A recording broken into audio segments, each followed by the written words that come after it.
Back with me, friend? Got the feeling you left for a minute. Memories. I remember the hanged man's tree and the wild hunt. I remember the exchange. Me for Yennefer.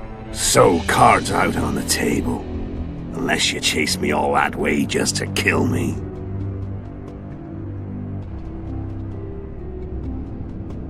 I chased you for lots of reasons. You owe me some explanations to start with. Let's say I do.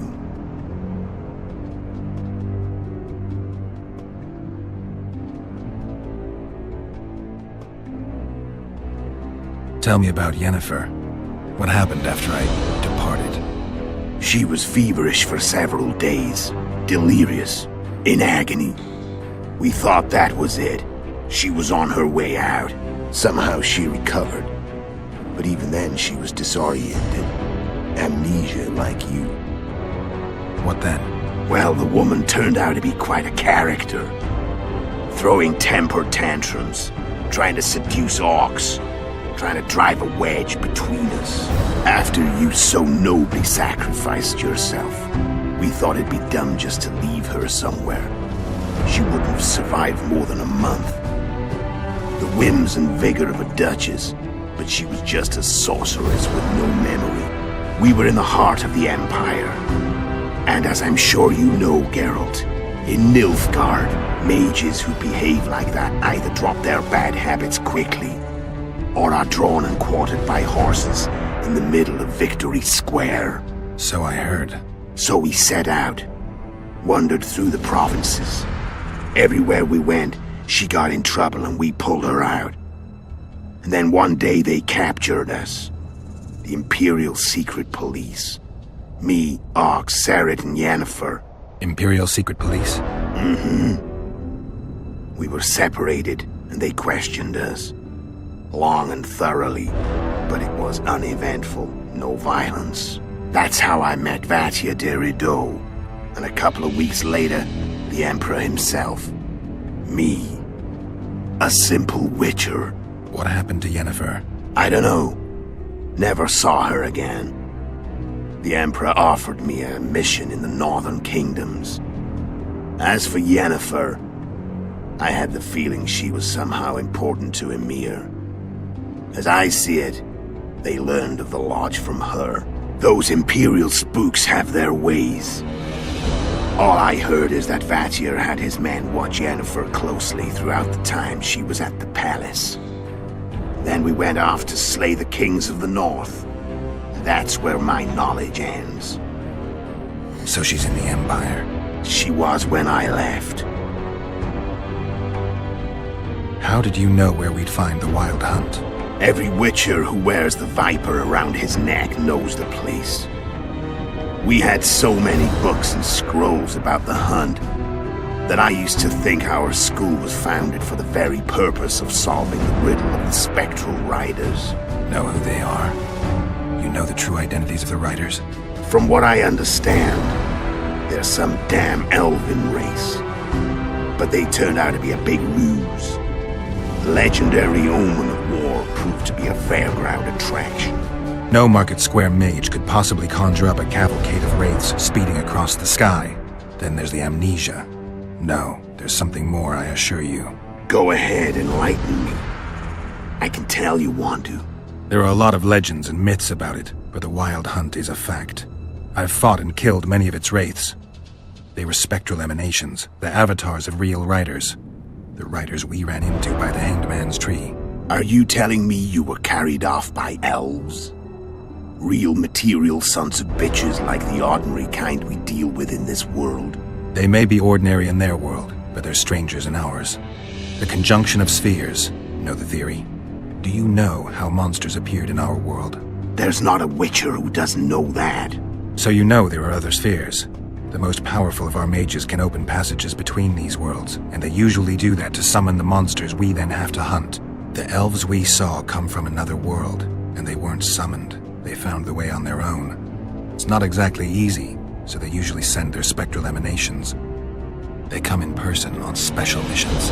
As they did for you and Yennefer. Mm-hmm. So, elves from another world and their trained wraiths. What do they want from you? I've got an idea. But that's not your concern. How did a Witcher agree to kill humans at another human's bidding? At the Emperor's bidding, Geralt. And he's no ordinary human. The rulers of the North come up to about where his Pauline's end. Why? Simple. He promised to rebuild the School of the Viper, the Witcher's order where I came to be. Witcher's schools in the south fell into ruin long ago, and Witchers themselves became internal exiles, banned from entering most cities. Besides Serret and Ox, I know of 2 other Witchers of the School of the Viper who should be alive and on the path. I don't know where they are. Haven't seen them for years. Now they can come out of hiding. They can come home. Why are you still here? Why did you wait for me this time? I knew you wouldn't give up. I knew you'd pursue me. And I don't aim to hide anymore. Fact is, only you know the truth about me. Well, and a couple of folks whose word isn't worth spit anymore. I never saw you as a foe. I want to go my way. But if I have to fight you first, so be it. This story ends here and now. Care to tell me what it was all about? Kill as many rulers as we could. Lay the blame on the sorceresses. Breed chaos.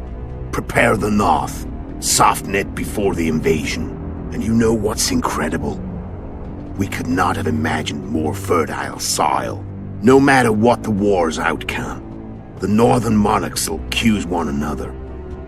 Pursue their God-given rights. Seek vengeance and be at each other's throats for years to come. The North resembles a whorehouse on fire, as your friend Dandelion would say.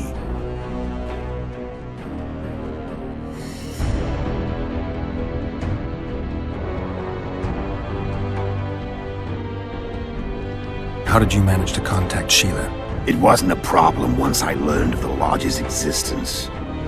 Initially, she watched my every move. But sooner or later, everyone starts treating me like a big oaf. I mean, I can't change how I look. I stayed close to Sheila, killed a few beasts for her, and whined about how unhappy I was, how unfair the world was. So much, in fact, that I actually got her gander up a few times. I made sure a few potentially trustworthy witnesses saw us together, could link us. Security in case I was captured. I also prepared to assassinate the King of Kavir. Esterad Tyson was to be the first victim of the mysterious assassins. But before I could do the dirty deed, Sheila asked me to slay Demavend. The gods had smiled upon me. I couldn't believe my luck. Here I've been trying to figure out how to frame Sheila, and now all I needed was to carry out her orders and follow through. Where'd you get your information about the Lodge? From the Emperor and Vatir de Rideau, the Emperor's chief spy. And I believe they got it out of Yennefer. She recovered her memory? Nah. I'd never claimed she informed on her friends consciously. I expect they found a way to tap into her memory in spite of her amnesia, and without her knowing it. There was a sorcerer present when I was questioned. A young, proud intelligence officer. Whatever the case, they gave me a list of the sorceresses in the Lodge. Only Emir, Vatir, and I were present. Only we knew of the mission. How do you manage to slay Demavend? Sheila's magic. I mean, she could give us the king's every move. His habits, the positions of the palace guards, anything. All we had to do was navigate the labyrinth and land the final blow. Besides, she had plenty of gold for the preparations. Greased palms abundantly. It had all the makings of a cakewalk. But it's never that easy. We barely avoided our pursuers. And we wouldn't have if not for Yorveth Scoia'tael, another of Sheila's ideas. With Yorveth's elves, not only did we cut down Demavend, but traveling with them put us out of the Lodge's reach. We could calmly plan Foltest's and Hensel's assassinations. How did you know Foltest would come to the monastery's solar? Yorveth and I planned Foltest's murder. The King of Temeria would have to deal with the Lavalette sooner or later, and he made no secret of it. I was sure he'd want to recover his bastard children in the process. And where do they take the children when a castle's under siege? I had to become a monk, but I couldn't just arrive at the monastery and claim I'd see the light. Not very believable. So one of Arion's patrols out in the forests happened on a Scoia'tael unit torturing a helpless monk. Arion's brave men drove off the elves and I found shelter in the monastery. No one noticed you had no wounds? I paid the monk who treated me a lot of orens to stay silent. Actually, it was only a loan, because I killed him later. Only the dead can keep a secret. Then all I had to do was wait for the situation to develop.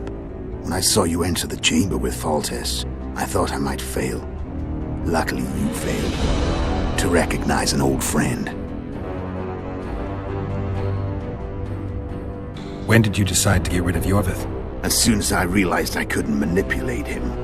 A true fox, that one. He was so observant, so dangerous. I got the sense he might see through me at any moment. You made a mistake. You were untouchable as long as the Scoia'tael were protecting you.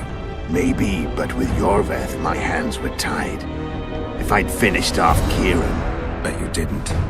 And that allowed me to drive a wedge between you and Yorveth. I forced you to flee. And I let you live. You know I could have killed you. You're forgetting. No, I remember. So Sheila was looking for you when she came to Flotsam.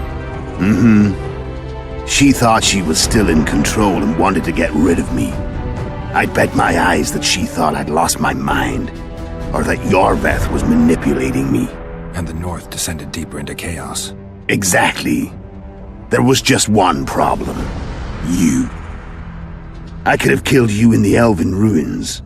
Thing is, you weren't really my enemy. You screwed up with Henselt. Sabrina's curse tore that down.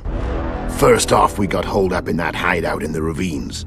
Then Sheila showed up and started watching Henselt like he was her own ass.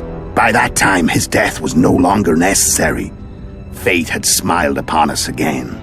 I learned of the summit and the efforts to reconstitute the council and conclave.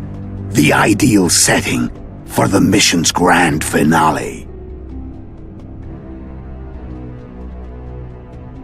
I'm done talking. Let's finish this. Want to fight? Any vodka left in that bottle? A swig apiece. Here.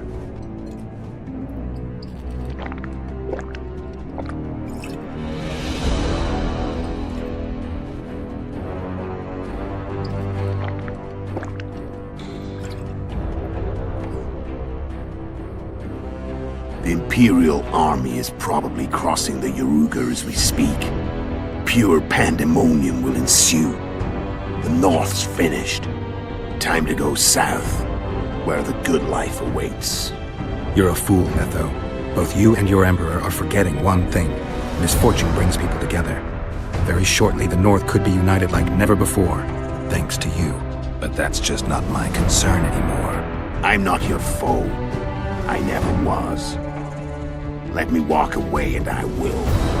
You'll never see me again. Force me to fight, and this time I'll kill you. I've learned all I wanted to know. I can feel the memories coming back. Your death won't change a thing. Go where you will. Just like that. No threats. No words of wisdom. Are you going or not? Farewell, Geralt.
The Witcher had traveled far and wide in search of the king's lairs.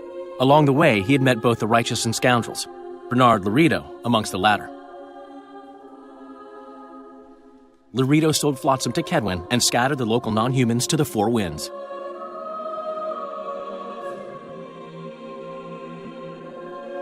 Flotsam became a military base. Its civilian population was resettled.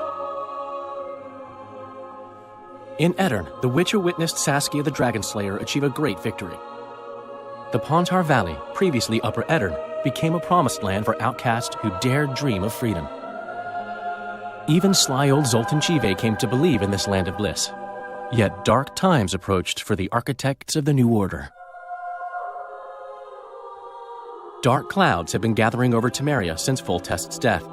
Stripped of its king, the land was like a rich cloth which nobles began to shred. These minor scavengers, however, scurried off in fear when true predators reached out for their prize. The summit at Loch Muin sealed the fate of Foltest's realm, when Radovid of Redania and Henselt of Kedwin divided it between them. Years before, Geralt of Rivia had witnessed the fall of the Council and Conclave of Mages. The summit in Loch Muin re-established both bodies, their founders sacrificing Sheila de Tanzerville and her accomplices. Yet Radovid also required humility and loyalty from the proud mages, but this did not sit well with all of them. It was a time of great uncertainty, of rape accomplished by royal decree. Yet as troubled as the day seemed, we, who had in some way shaped the world's fate, finally received some respite. Zoltan resumed the quest for his beloved's hand, and I laid my head in a lapse of the muses. Who could have known this tempest which had ravaged the north was but a harbinger of darker days, and the preamble to an entirely new tale of Geralt of Rivia.